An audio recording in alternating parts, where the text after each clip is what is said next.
1.0.1.1.1.0.0.1.1. Ребята, всем привет! Вы на канале Dasha Models и также на Марсе. И сегодня мы будем строить очень необычный танк. Это танк Leman Russ из вселенной Warhammer.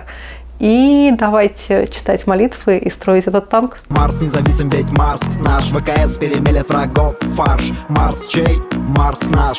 Марс наш. Марс наш. Марс чей? Марс наш. ВКС перемелет врагов фарш. Марс чей? Марс наш.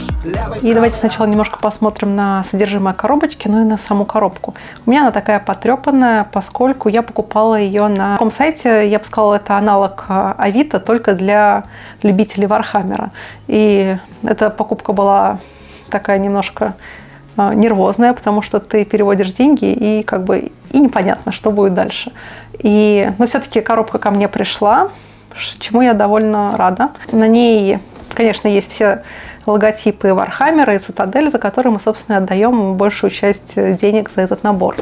На обратной стороне, да, скотч, потому что, я так понимаю, я уже не первый владелец этой коробки. Он немножко скрадывает некоторые элементы, но ничего страшного. Но благодаря заднему виду мы можем понять, что мы можем сделать несколько видов разных вооружений и тем самым сделать нашу машину наиболее уникальной, я так понимаю, с какими-то своими характеристиками, которые будут влиять на вашу армию юнитов на игровом поле. А купить все необходимое для моделизма можно в магазине «Модельная лавка». Помимо моделей там продаются краски и другие расходные материалы. А применяя этот промокод на свой первый заказ, вы сможете сэкономить 500 рублей. Ссылочка на магазин и промокод есть в описании к видео.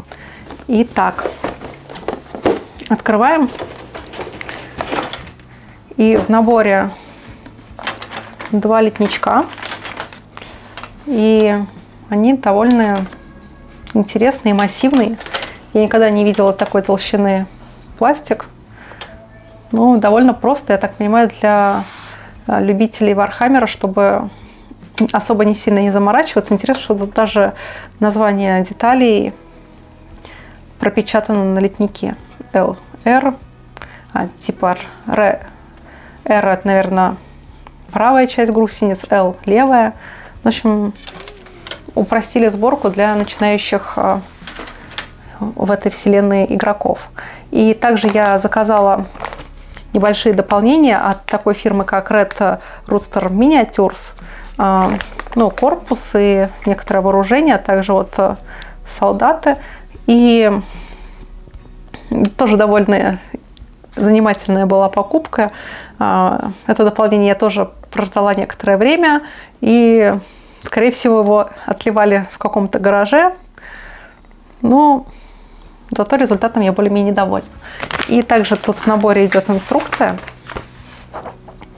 Здесь тоже очень простая сборка, потому что деталей немного. И вот как раз разные варианты нашего боевого юнита. Давайте приступать.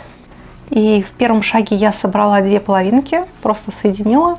Это такая ходовая часть, чем-то напоминает танки Первой мировой войны. У них люки входа прямо, можно сказать, между гусениц.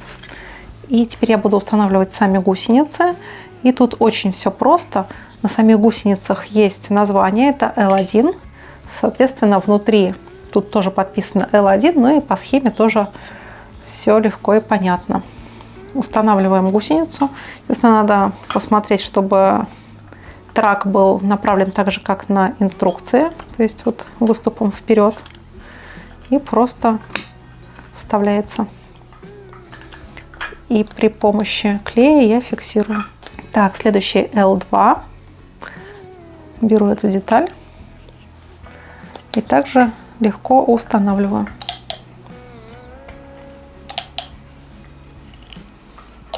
И по порядку. 3 детальки L6. Соответственно, L это левый.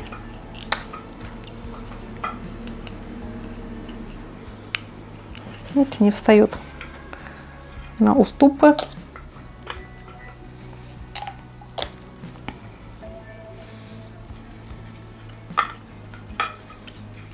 Сейчас сборка для новичков очень легкая, очень понятная инструкция.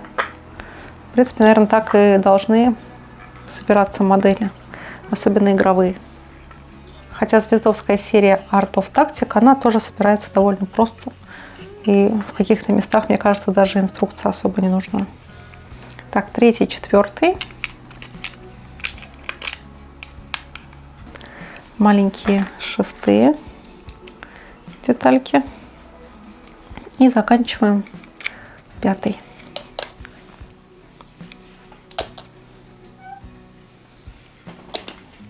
И вот ходовая часть собрана. И теперь я при помощи суперклея буду устанавливать смоляные детали. Это верхняя часть бронекорпуса. Вставляю его сюда. Сначала примерю. Выравниваю переднюю часть. Хорошо. И теперь с помощью суперклея я приклею. Почему я использую именно этот клей, а не обычный модельный? Модельный клей, он расплавляет пластик и тем самым скрепляет место соединения. А, к сожалению, смола не расплавится этим клеем и ничего не получится. Ничто не соединится. Так что для смолы я практически всегда использую суперклей.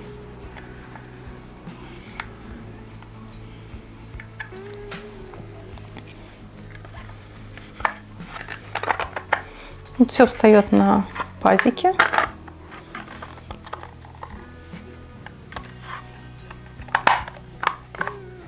Я за кадром успела приклеить некоторый обвес в виде вот этих вот специальных приспособлений для преодолевания окопов или рвов. Также, наверное, это топливный бак, систему отведения выхлопных газов. И теперь я буду устанавливать вооружение. Приклею этот огнемет с помощью также суперклея, так как это смола.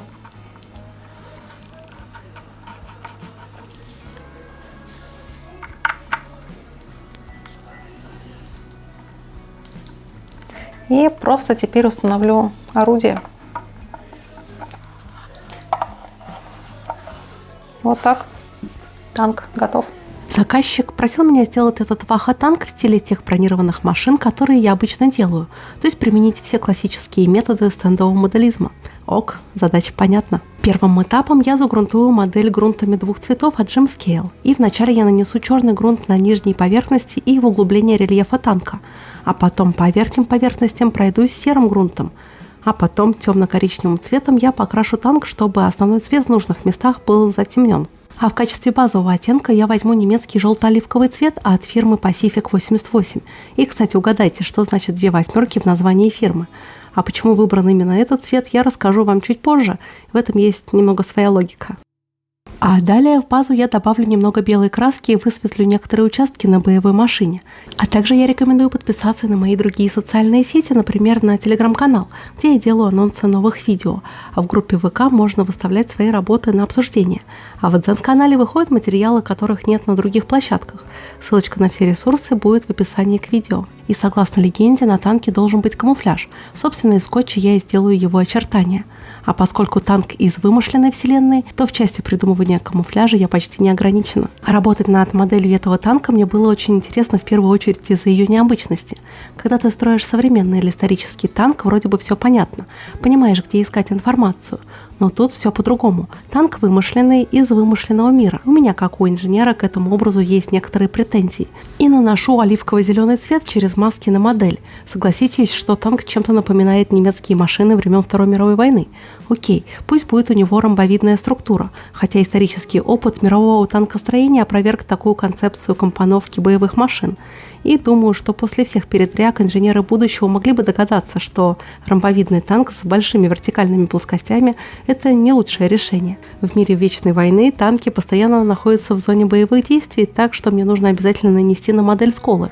И делаю я это при помощи губки и черно-коричневой краски. Также вопрос к размерам машины, то есть к тому, каково было экипажу. Судя по главному орудию, калибр у пушки в районе 200 мм, и снаряды для такой пушки должны быть по-настоящему большими. И теперь вопрос, как с такими маленькими габаритами башни можно было управляться со снарядом?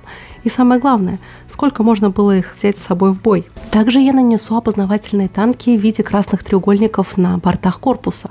Время ручных работ им мне нужно окрасить кожух лазерной пушки, глушители, смотровые приборы, а также гусеницы и, конечно же, в бронзовый цвет классические орлы на башне танка. Эксперты скажут, что, возможно, у танка был автомат заряжания, но, насколько я помню лор Вархаммера, в свое время знания кибернетики и искусственного интеллекта у них были утеряны. Да и негде разместить такую карусель автомата заряжания, подобно той, что, например, устанавливают на танки советской или российской танковой школы. И вообще, сколько человек помещалось в этот танк? Я насчитала как минимум 6. Это водитель, стрелок лазера, 2 человека на спансоны, командир и наводчик основного орудия, плюс еще боезапасы топлива. И как это все должно было поместиться в такой небольшой корпус? Мне не очень понятно. Конечно, фантастика должна быть фантастичной, но, как это ни странно звучит, но и реалистичной тоже. И я была вынуждена погрузиться в мир Вархаммера. И начала я его изучение, конечно же, с видео Хованского. А потом я посмотрела несколько 2- и 3-часовых видео об основах Вархаммера. И знаете, какой вывод я сделала об этой вселенной? Мне она не очень нравится.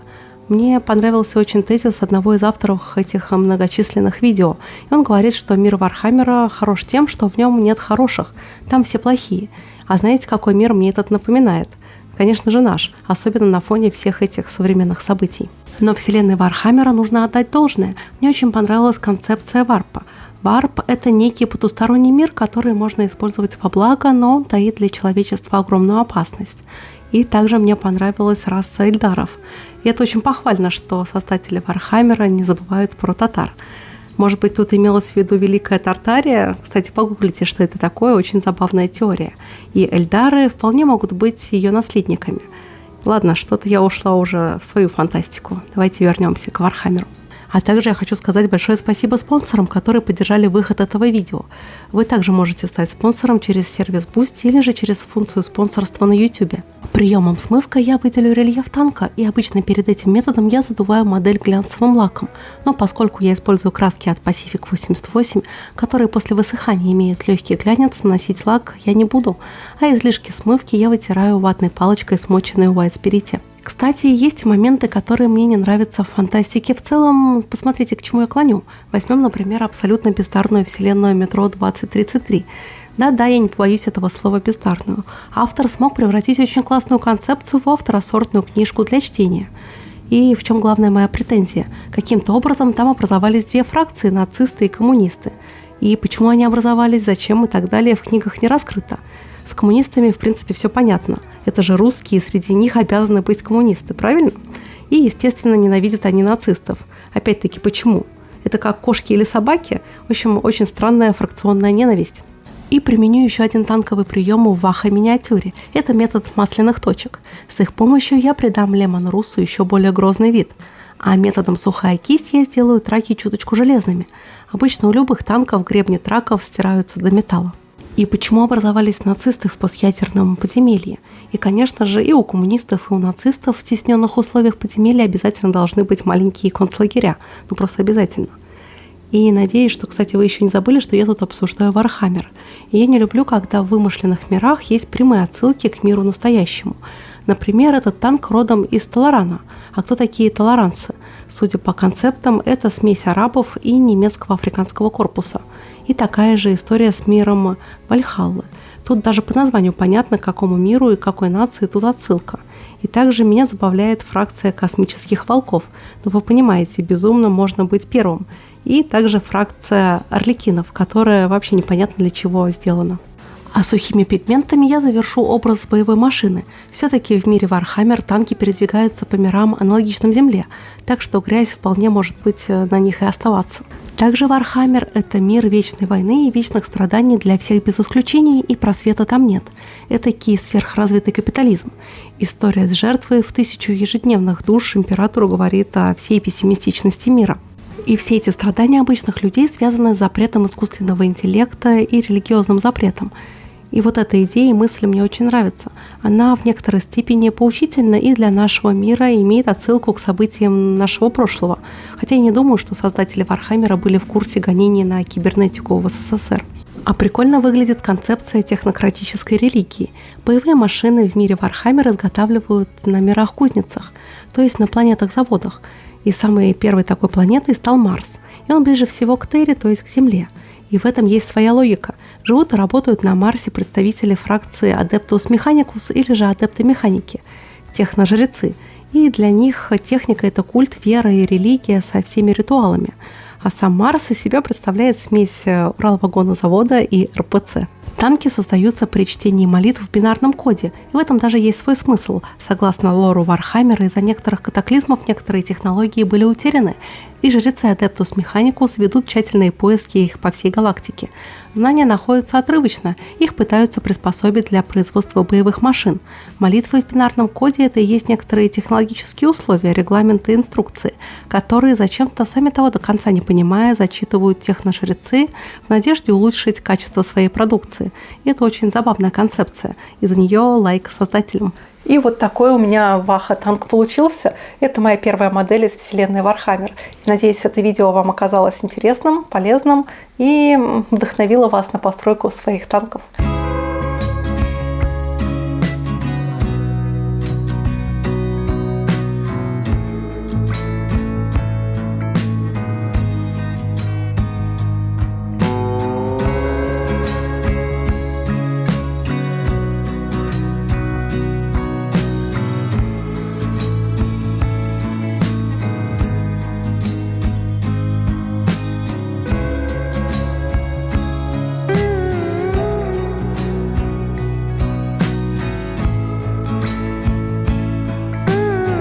А все необходимое для окраски танков и не только вы можете купить в магазине «Модельная лавка». До новых встреч. Пока-пока.